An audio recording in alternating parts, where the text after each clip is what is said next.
Hey guys, Mars Thinking here, bringing you another Dragon Ball Z Dokkan battle video. So today we are going to be showing off the new FRIEZA, new to global.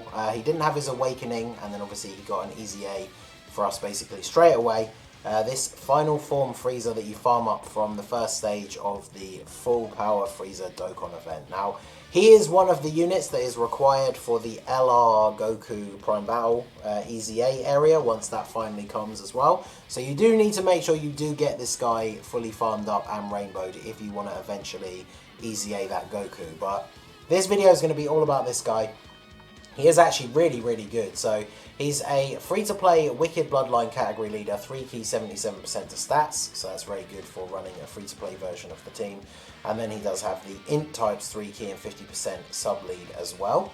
Then his super attack, he infinitely stacks attack, he causes supreme damage to the enemy, and he lowers attack, which is also very good, especially for modes like Super Battle Road where that is very useful. And then his passive skill, so attack and defense 100%, which is pretty solid. And then he gets guards all attacks and gives all allies 2 key and attack and defense 20% when there is a Goku family category enemy. And then he reduces damage received by 50% when guard is activated. So obviously, as it says in that second part of his 3-part passive, his guards against all attacks and gives a support buff when there is a Goku family enemy. So as long as there's a Goku family enemy, he's guarding, buffing everyone else on the rotation, and then that last part of his passive is 50% damage reduction when guarding. And all of that is on top of attack and defense 100%. So even though he's a free-to-play unit, he has EZA stats, so that's very good. So for his build, I went for all additional because he does have that ability to lower attack, which is going to be really good for Super Battle Road. Obviously he's an INT unit, so he has to have level 5 dodge, and so then he has level 6 crit left over. I didn't get a chance to level any of his links really. I think I did this EZA first, and then I used the Wicked Bloodline team in some of the runs to do the farm the Gotenks and Boo medals, so some of his links did go up a little bit. So we're running him on the cooler team. It's the better version of the Wicked Bloodline team. We got a whole bunch of supports. We're on turn 3 because, of course, it wouldn't be a Dokkan showcase if the unit we were trying to showcase wasn't in slot 7. So we had to wait till turn 3 to actually get him on rotation. So he's only got these 2 links with Golden Cooler. Golden Metal Cooler's not here yet, sorry Gresh. Maybe the next Heroes collab. These guys actually have more links, but if we look at his attack at the bottom, he is getting more attack from Cooler. So let's go ahead and see what we can do here.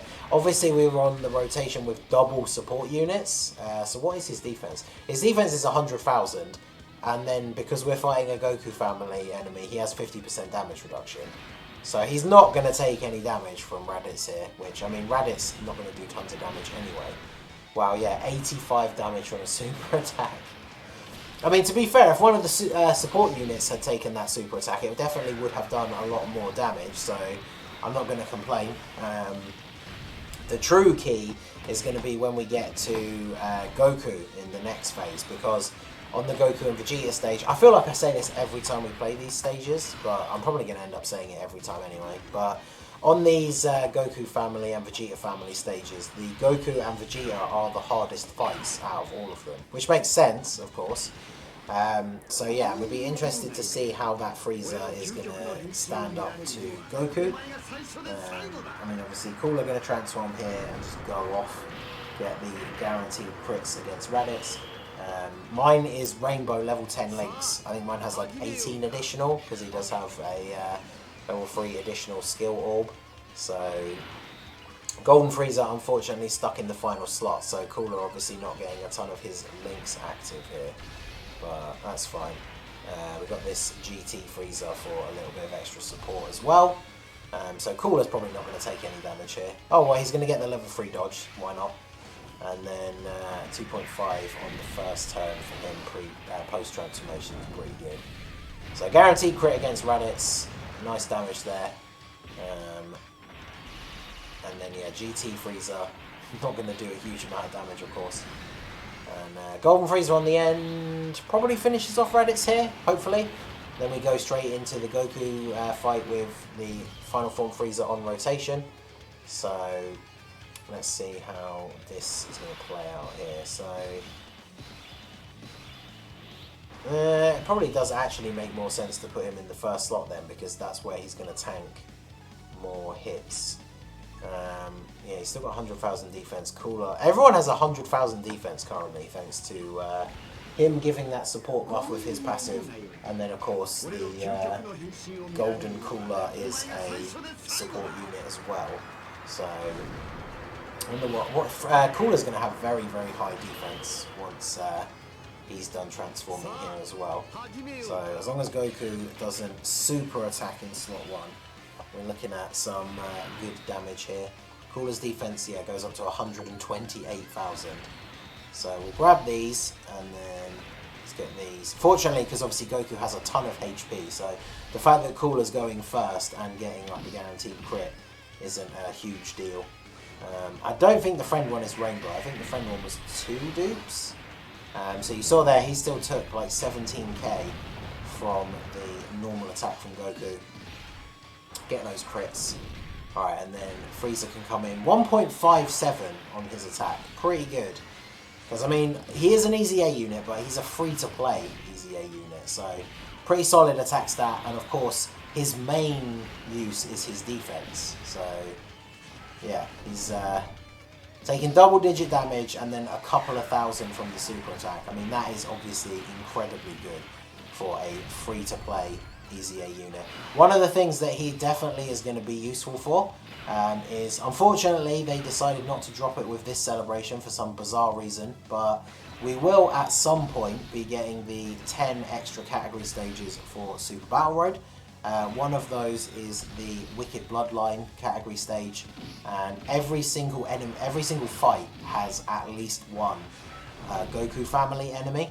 So if you bring your this Frieza on that team, he's always going to have the guard ability up, at least at the start of the fight. And then of course what you would want to do in that scenario is target the non-Goku family units first, save the Goku family units for last, so that that Frieza always has his passive, and then you've got yourself another very good tank. Not necessarily on the same crazy levels as the Golden Frieza, but obviously it's best to have one really strong tank on both rotations. So that's going to make a really good setup for Super Battle Road. Yeah, he links okay with Cooler. Obviously on this team, you know, a mix of like Friezas and Coolers being floated around him is going to give him the best stats. I didn't want to put him in the middle though, because I feel like Cooler would potentially pop off and kill Goku here. So, solid attack. There's that 15 additional coming into play, getting the double super and taking out Goku here. So I mean, yeah, this guy, very impressive. Definitely more so than the AGL Cooler, which is unfortunate for him, I guess. But he is decent as well, to be fair. But yeah, this guy definitely kind of overshadows him a little bit, I would say. He's very good. And like I say, you guys know I am a big fan of Super Battle Road, crazily enough. And yeah, so that INT Frieza, I think when it comes to doing the no items run for Wicked Bloodline stage when we finally get it, I probably will be using this Frieza on the team. So, I mean, that goes a long way, I think, in saying like how good he is. The fact that he can definitely be considered a unit that you can bring when trying to get a no items run on that Super Battle Road stage. And obviously it is because, like I say, every single fight has a Goku family enemy. So for me, he kind of has that same sort of vibe as like the Android 13, right? Where Android 13 is a solid unit, not like the best unit in the game or anything crazy like that. But when you're fighting against a Goku, then he's insanely good because that's what he's designed to do. And this Frieza is basically in the same boat, but is not as restricted because you don't just have to be fighting Goku, you can be fighting a Goku family unit. So obviously that's why we jumped into this stage of Super Battle Road, because his passive is active every single fight. So yeah, we're still taking double digits, even from Gohan, with type disadvantage. We get the Dokkan attack here. We've got a super slow one, but of course the mouse misclicks on the middle one. Love to see it. And his attack stat is 1.8. So obviously, again, remember, he does infinitely stack, which is not going to come into play in something like Super Battle Road, but in something like this, you're going to be able to build him up more and more, which again is another reason why we give him that 15 additional. And there you go. As I say that, we get the additional super. That puts him up to 1.9. So yeah, I mean, next turn potentially he hits 2 million attack stat, which, you know, free-to-play unit. I know he's an EZA unit, which gives him a big buff, but free-to-play unit getting up to 2 million attack stat, very, very good. I think we'll do one more turn to show him off here. So let's do this for you. What's Cooler looking like in the middle here? He's got a fair few links active.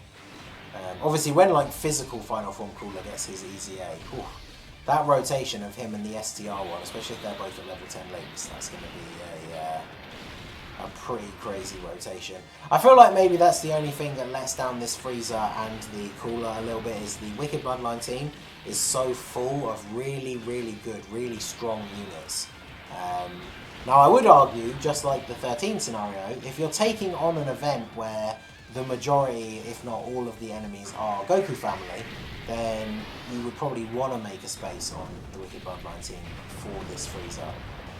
But any event where you're not fighting a Goku family unit is obviously, he's going to be nerfed quite significantly. In fact, let's have a quick look at his passive again, just to show like exactly what you would be getting, because I'm pretty sure, if I can remember his passive from the beginning of the video, it will literally just be attack and defense 100%. Because yeah, he guards all attacks and gives ki when there's a Goku family enemy, so if we take that away, he's not doing that. And then yeah, he only reduces damage when he's guarding, so his passive is just attack and defense 100% if there's no Goku family enemy. Now, in some of the longer form events, I mean, he's still going to be stacking his attack, but he's not going to be stacking his defense. And when you get to the later stages, you can't lower attack. So I do think, as I've said already, and I'll say it again, he very much fits into the same kind of niche as the Android 13, where for specific events, he's going to be really, really good and worth a spot on the team. And then on other events, I think there's probably slightly better options. But yeah, let me know what you think down below of the INT Frieza. He got some decent attack stats because of that infinite attack stacking, but obviously his main use, I think, on any team is going to be his defensive ability. So you want to be using him against Goku family. But let me know your thoughts on him in the comment section down below. So that is going to be it for the video, guys. This has been the Master Ningen. Smash that like button, subscribe to the channel if you are new. Check out the link to my Discord in the description below. Feel free to join in the fun down there, and I will see you all again soon. Have a good one.